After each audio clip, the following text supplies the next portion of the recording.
Hello, it's nice to have you folks back here at Murphy's Welcome to My World. This is episode 22, part 2. In part 1, we put together the main structure. In part 2 here, we're going to be putting together the elevated train around the building, going to be putting together the rest of the diorama. I'm also going to be telling you a little bit about the motivation of why I did this project. So come along with me, let's have some fun, see where it leads. I was so excited about getting started on this 3-in-1 kit that I almost forgot to tell you what my motivation was in the first place. Recently I just finished up a diorama on the Chicago elevated train system. It was actually a fun little project. Here in the book on the Chicago elevated train on page 19, I found an interesting story about the Armour Meat Packing Plant in the 1890s. They had an elevated train system that ran from one building to another. And that's kind of my motivation of this whole project. So we'll see how it comes out. Hopefully it'll come out at least as good as the elevated train diorama did. Well, let's get started. Let's make some models. As you can see, I'm all set up, starting to put together some ideas on how I'm going to establish that elevated track in here. I got to be able to service the 3 different doors, and I think I'm going to probably end up using flex track, or maybe I'll end up just laying my own track. I'm not too sure yet. I got lots of bits and pieces. We'll put it together, see how it works. Once I establish the line of where the building is going to go, then I put some double-sided tape down to hold things in place as the glue is drying. And as you can see, it's rather an intricate substructure. I really don't have any idea what the substructure looked like because there are no photographs of it. So I'm doing the best I can. You can see that I've been playing with how the track's going to go and how the cars are going to go around to the different places here. The next step is putting the decking on, and we'll see how that comes out. I'll be back in just a little bit. As you can see, I've been working diligently on the decking here. It's coming out really nice. I used a bunch of my small pieces here because it's going to be primarily covered over with walkways anyway, so might as well use them up. Hate to waste them. And the chopper tool here, if you haven't got one of these from the Northwest Shortline folks, you really need to get one. There's no better way to make consistent repetitive cuts than with one of these babies. Well, let me finish up the decking here and then I'll show you what the next step is. Moving right along, you'll see that I've pretty much finished the deck here and I've started to fit it to the structure. It needed a little bit of fine tuning, let's say, to get it to fit right. And I've been playing with a little track here, figuring out how things are going to go. Whoop! Oh no, we had a derail. And I think I'm going to actually end up laying the track myself rather than using flex track. I just can't get the shape that I want. These little small train cars could make really tight curves. You can see the picture here that I have showing the original structure, and the curves are pretty darn tight there. Since they were just 4-wheel carts and 4-wheel locomotives, I think I'll be able to get away with some pretty tight curves in here. What do you think? Looking pretty good, doesn't it? Next step is to finish it up. Finish up the decking, finish up the supports, and then paint it. Well, there you have it. I couldn't help myself. In all of the historical pictures of the Armour Meat Packing Plant in the time that I'm looking at, every single one of them had an elevated Chicago train in it, standard gauge. And so, of course, what do? I go out and I purchase one of the kits from the nice folks at Imagine That Laser Art. And as you can see, this is just a pile of pieces right now, but it's going to go together and it'll look nice. I've built the N-scale one before, but not the HO. So I'll show you what it looks like when I get it together. As you can see, the elevated train kit came out really nice. I've built the N-scale one before, but never an HO, and it just looks so big.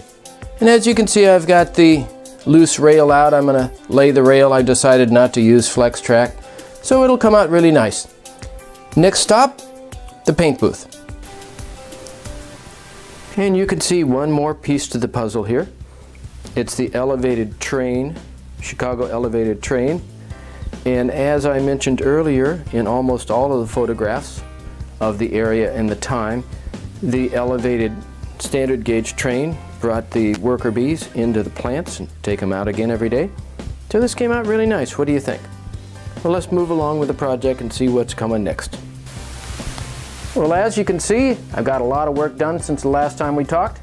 I have the wood deck in place, and I have the track on it. I have a little train just sitting there for now. I have some HO track ready to go with a time correct period car, refrigerator car. And of course over here I've got the raised trolley line. That's the way the people got to work in the Armour plant. So a lot of work's been done, but there's a whole lot of work left to do. So let's get cracking. Well, I was out to the garage looking for a bit of styrofoam to make the base, and I like to have a nice earthy edge around it. Makes it look better. And then of course it's time to figure out where things are going to fit. That's going to go there. And, oh, don't forget about the hole. Got to have the hole for the wires. And then where's that track going to go? And what am I going to put in there? And what kind of... Well, you get the idea. And then of course it's time to make lots and lots of fencing for the holding pins for the cows.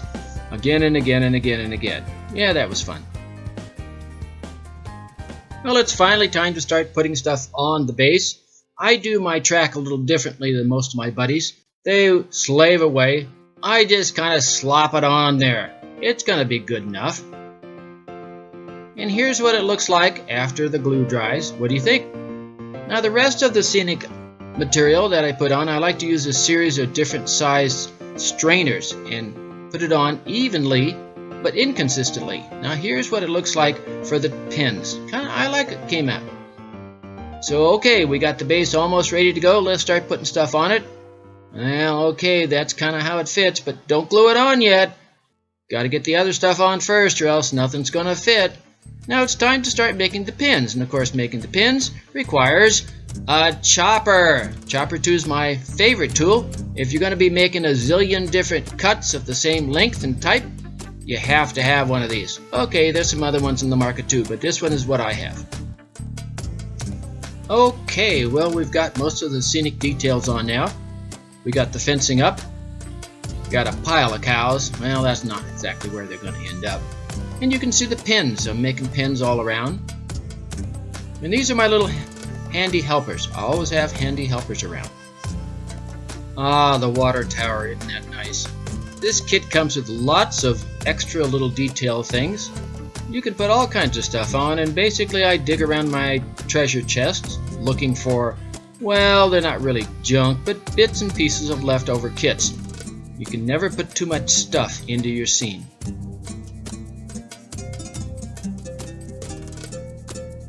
And the cars were fun. I found them as kits at a train show. Never built a car kit before. And look at all this stuff on the loading dock. Load them up when you make a model. Put lots of stuff on them. Armour Star ham and bacon. And of course you have the little train moving items from one building to another, just like in the historical pictures. Would have been a very interesting place to work. Keep the train up, keep the cars down.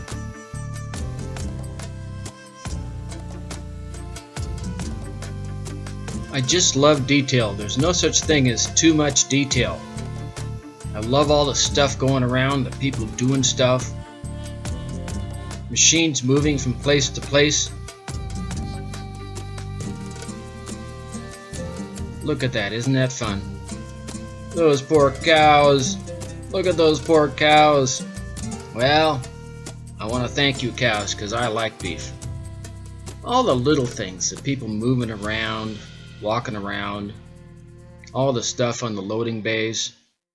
In your modeling, try to make it fuller, not less full. Well, all I can say is this certainly was a lot of work. This project definitely took on a life of its own. But man, there's so much to it. It turned out great. The only thing I can say about this whole project is, what good fun. Okay, let's have a little look back in time and see exactly what we're talking about. This is what Chicago looked like about 1900 to the 1930s. At that time, there was no refrigeration, so of course, all the livestock had to go to one place and get cut up into pieces. Here it is. Now, yes, I think it's amazing what these people did. Of course, today, who cares? You know, everything's done in different places. But at this time, this was the center of meat processing. And here's a little bit of the past right here in front of you. And thank you very much for coming along with me on this journey through the time. Come back again sometime.